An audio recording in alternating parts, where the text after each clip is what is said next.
एक बार की बात है, एक ज्ञानी गुरु होते हैं जो जंगलों में निवास कर रहे होते हैं। और वो उनके निवास होने के बाद वो जंगल एक बहुत ही शांति का अनुभव करता है। जहाँ पर कोई भी व्यक्ति कभी भी जाता है वो बहुत शांत होकर वहाँ से वापस आता है। कितने भी दुखी मन से कोई व्यक्ति वहाँ चला जाए, बिल्कुल शांति का अनुभव करके जंगल से वापस लौटता है। तो वो गुरुवर जब से वहाँ आए होते हैं वो बहुत शांत रहते हैं। तो एक बार की बात है, बहुत शिष्य होते हैं जिनको गुरुवर प्रवचन दे रहे होते हैं। तो शिष्य कहते हैं कि गुरुवर, कई बार जीवन में मौन रहना और शांत रहना नुकसानदायक भी हो सकता है।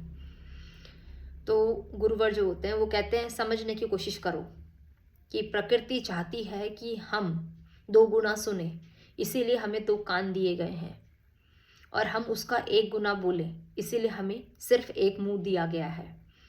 और यही हमारी प्रकृति भी चाहती है। यही कारण है कि प्रकृति ने मनुष्य का निर्माण किया है। तो निर्माण होने के बाद मनुष्य को दो कानों से यानी अत्यधिक दो गुना सुनना आवश्यक है और कम बोलना आवश्यक है। अब यहाँ पर ये बातें सुनने के बाद एक शिष्य हाथ खड़ा करता है और गुरुदेव से कहता है कि क्षमा करें गुरुदेव, मेरा एक प्रश्न है। तो गुरुवर कहते हैं कि हाँ पूछो। तो जो शिष्य होता है वो कहता है कि गुरुवर एक बात बताइए, अगर मैंने किसी को कभी कोई उपदेश दिया और मैंने बहुत ही आपके कहे अनुसार कम शब्दों का इस्तेमाल किया, तो ये भी तो हो सकता है कि लोगों को मेरा प्रवचन समझ ही ना आए, या जो मैंने कहा उसको समझने के लिए लोग प्रयास करते रह जाएं पर किसी को भी कुछ समझ ना आए। या ये भी हो सकता है गुरुवर कि एक शांत व्यक्ति जहाँ बहुत झगड़ा हो रहा है वो बिल्कुल शांति से खड़ा है, तो कई बार लोग उसे ही क्रिमिनल समझ के पीट भी सकते हैं। तो शांत रहना कई बार नुकसानदायक भी हो सकता है। तो गुरुदेव कहते हैं कि तुम्हें मेरी बात समझाने के लिए मैं तुम्हें एक स्टोरी सुनाता हूँ। सो गुरुवर कहते हैं कि एक बार की बात है, एक फेमस राजा होता है जो अपने राज्य में शासन कर रहा होता है। वो राजा इतना फेमस होता है, इसका एक कारण होता है कि उसकी पूरी प्रजा जो होती है उसके नगर की, वो बहुत प्रसन्नता से जीवन व्यतीत कर रही होती है। राजा जो है वो बहुत सुखी होता है, बहुत अमीर होता है। और यही एक कारण है कि एक दिन राजा सबको बुलाकर एक अनाउंसमेंट करता है कि जो भी व्यक्ति मेरे मन में चल रही बातों को एक्सप्लेन करेगा क्लियर तरीके से, मैं उन्हें 2000 असरफियाँ दूंगा। अब ये पूरे राज्य में बात फैल जाती है। बड़े बड़े नामी गिरामी जो गुरुज होते हैं वो जाते हैं राजा के दरबार में, और कोई कहता है कि आप बहुत दयालु हैं, कोई कहता है कि राजा आप बहुत रिच हैं, कोई कहता है कि राजा आपका जीवन बहुत सुखी है। ये सारी बातें सुनने के बाद राजा हर बार की तरह एक ही उत्तर देता है कि इनमें से कोई भी बात मेरे मन में नहीं चल रही है। अब ये सुनने के बाद सारे लोग जो होते हैं वो अलग अलग तरीके का अनुमान लगाना शुरू कर देते हैं, और राजा हर बार की तरह एक ही आंसर करता है कि इनमें से कोई भी बात मेरे मन में नहीं चल रही है। तो एक ब्राह्मण होता है, उसकी पत्नी जो होती है वो ब्राह्मण को कहती है कि आप यहाँ बैठ के क्या कर रहे हैं, जाइए राज दरबार में और राजा के मन में चल रही बातों को इशारे से बताकर आइए और 2000 असरफिया घर लेकर आइए। तो जो ब्राह्मण होता है वो अपनी पत्नी की ओर देखते हैं और कहते हैं कि इतने ज्ञानी लोग वहाँ पर गए हुए हैं, इतने ज्ञानी लोगों के पास राजा के मन में चल रहे प्रश्नों का उत्तर नहीं है, या राजा के मन में क्या चल रहा है किसी के पास कोई जवाब नहीं है। तुमको लगता है कि मेरे जैसा एक साधारण ब्राह्मण वहाँ जाके राजा के मन में क्या चल रहा है बता पाएगा? और राजा मूर्ख है जो मुझे 2000 सरफिया देगा, और अगर देगा भी तो क्यों देगा, किस बात के लिए? तो पत्नी कहती है कि ऐसा है, मुझे कुछ नहीं पता, आपको जाना ही होगा। तो यहाँ पर जो ब्राह्मण है वो बड़ा परेशान होता है और अपनी पत्नी के कहे अनुसार वो अगले दिन राज्यसभा में प्रस्तुत हो जाता है। अब वहाँ उसे देखकर राजा जैसे ही ब्राह्मण की ओर देखते हैं, ब्राह्मण पूर्व दिशा की ओर एक उंगली से इशारा करते हैं और राजा मुस्कुराकर उन्हें 2000 सरफिया देके विदा कर देते हैं। सारे लोग वहाँ पर ब्राह्मण को देख रहे होते हैं कि इसने तो कुछ कहा भी नहीं, इसने तो कुछ बोला ही नहीं, ये तो एकदम मौन रहता है, और इसे 2000 सरफिया राजा ने खुश होके दे दी। ये देखकर सब बहुत हैरान होते हैं। जो ब्राह्मण होता है वो खुशी खुशी अपने घर आता है और अपनी पत्नियों को 2000 सरफिया देता है और कहता है कि तुम्हारे कहे अनुसार मैंने राजा को देखते ही पूर्व दिशा की ओर एक उंगली की का इशारा दे दिया, जिसकी वजह से राजा ने प्रसन्न होकर मुझे 2000 असरफियाँ दे दी। पत्नी बड़ी खुश होती है और कहती है कि कोई बात नहीं, ये तो बहुत अच्छी बात है, कल फिर आपको राज्य दरबार में उपस्थित होना है। अब जो पति होता है वो बहुत घबरा जाता है। वो कहता है देखो ऐसा है, पहली बार तो मैं बहुत डर डर के गया था, तुम्हारी वजह से लोग मुझे कैसे घूर रहे थे वहाँ पर अजीब तरीके से, जैसे पता नहीं मैंने क्या ही कर दिया हो। सारे लोग मुझे बहुत अजीब निगाहों से, शक की निगाहों से घूर रहे थे। मैं जैसे तैसे जीत कर 2 सरफिया घर लेकर आया हूँ, अब ये मुझसे दोबारा नहीं होगा। पत्नी कहती ऐसा है, इसमें कोई टेंशन की बात नहीं है, कल फिर जाके आपको एक उंगली से ही इशारा देना है, परंतु इस बार पश्चिम की ओर आपको इशारा करना है। अभी जो पति होता है फिर हैरान होता है, अगले दिन तैयार होकर चला जाता है और अपनी पत्नी के कहे अनुसार पश्चिम की ओर इशारा करता है राजा को देखते ही अपनी उंगली से, जिससे प्रसन्न होकर राजा अगेन उनको 2000 असरफियाँ दे देता है। अब यहाँ पर जो ब्राह्मण है बड़े खुशी खुशी फिर घर आता है, फिर अपनी पत्नी को सारी कहानी बताता है। पत्नी कहती है ठीक है, कल फिर आपने जाना है। तो कहते पहले मुझे ये तो बताओ कि उंगलियों को इशारों का मतलब क्या होता है। तो पत्नी कहती छोड़ो, इन सब से तुम्हारा कोई मतलब नहीं है, इन सब की आपको आवश्यकता भी बिल्कुल नहीं है जानने की। अब यहाँ पर जो ब्राह्मण होता है वो बड़ा शांत हो जाता है। तीसरे दिन वो फिर जाता है। अब राजा की जैसे ही निगाह ब्राह्मण पे पड़ती है, सो जो ब्राह्मण है वो उत्तर की दिशा की ओर एक उंगली का इशारा करता है राजा को देखते ही। अब राजा फिर प्रसन्न हो जाता है और प्रसन्न होने के बाद वो 2000 असरफियाँ ब्राह्मण को दे देता है। अब जो ब्राह्मण है उसके मन में बड़ी हैरानी होती है। पत्नी से फिर कहता है कि मैं इस बार फिर असरफियाँ ले आया हूँ, परंतु मुझे कारण तो बताओ कि ये जो उंगलियों का जो मैं इशारा 3 दिन से कर रहा हूँ इसका अर्थ क्या होता है। तो पत्नी कहती छोड़ो, इसकी आपको आवश्यकता नहीं है। अब चौथे दिन पति जाने के लिए तैयार हो रहा होता है राजदरबार। तो पत्नी कहती है आज आपको कुछ नहीं करना है और कहीं नहीं जाना है, इसलिए आप घर में ही रहिए। अब यहाँ पर कुछ देर के बाद राजा का दरबार शुरू होता है और राजा जैसे ही लोगों की ओर देखता है तो सारे लोग मिलकर एक योजना बनाते हैं कि उस उंगली के इशारा देने वाले व्यक्ति ने सिर्फ एक उंगली का इशारा देकर 2000 असरफियाँ जीत ली। इस बार हम सब मिलकर एक ही तरफ एक साथ राजा को एक उंगली का इशारा करेंगे। तो राजा जैसे ही लोगों की ओर देखता है तो वो लोग सारे मिलकर राजा की ओर उंगली से इशारा करते हैं। अब राजा को बहुत गुस्सा आता है और राजा अपने गुस्से में सबको कैद में डलवा देता है।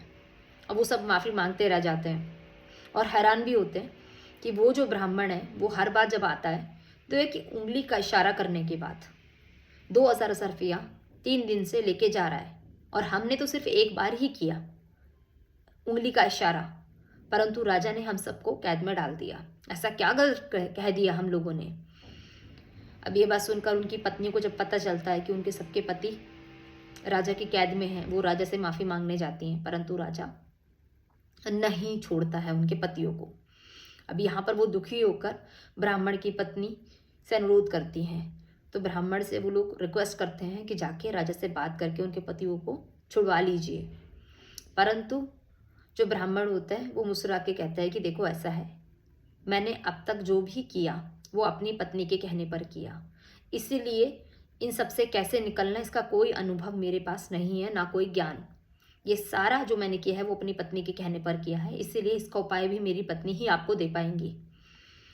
ये सुनने के बाद जो ब्राह्मण की पत्नी है वो पूरी कहानी सुनती है और वहाँ से राज दरबार की ओर निकल जाती है। हाथ में चारा होता है। अब यहाँ पर राजा जैसे ही ब्राह्मण की पत्नी को देखता है, राजा 2 उंगली का इशारा करता है। जो धर्म पत्नी होती है वो हाथ में लिए हुए चारे को जमीन पर फेंकती है और पैर से दबा देती है, ताली का इशारा करती है पैर से जमीन पर, जिसको देखकर राजा प्रसन्न होकर उन सबको छोड़ देता है। अब सारे लोग छूटने के बाद बड़े दुखी होते हैं कि यार हमने ऐसी क्या गलती कर दी, और ये उंगली वाला कौन सा नया ज्ञान है जो उंगली के इशारे के बेसिस पे होता है, जो हमें नहीं आता, परंतु एक नए ब्राह्मण पुरुष को ये सारा ज्ञान है और राजा को भी ये कला पता है। तो वो जाते हैं ब्राह्मण के घर, तो सारी चीज़ें पूछते हैं। तो ब्राह्मण अगेन कहता है कि ये सारा जो भी मैंने किया अपनी पत्नी के कहे अनुसार किया, इसका उत्तर मेरी पत्नी ही आपको दे पाएगी। तो पत्नी कहती है कि पहली बार जब मेरे पति ने राज्य में उंगली का इशारा किया था तो पूर्व दिशा की ओर किया था।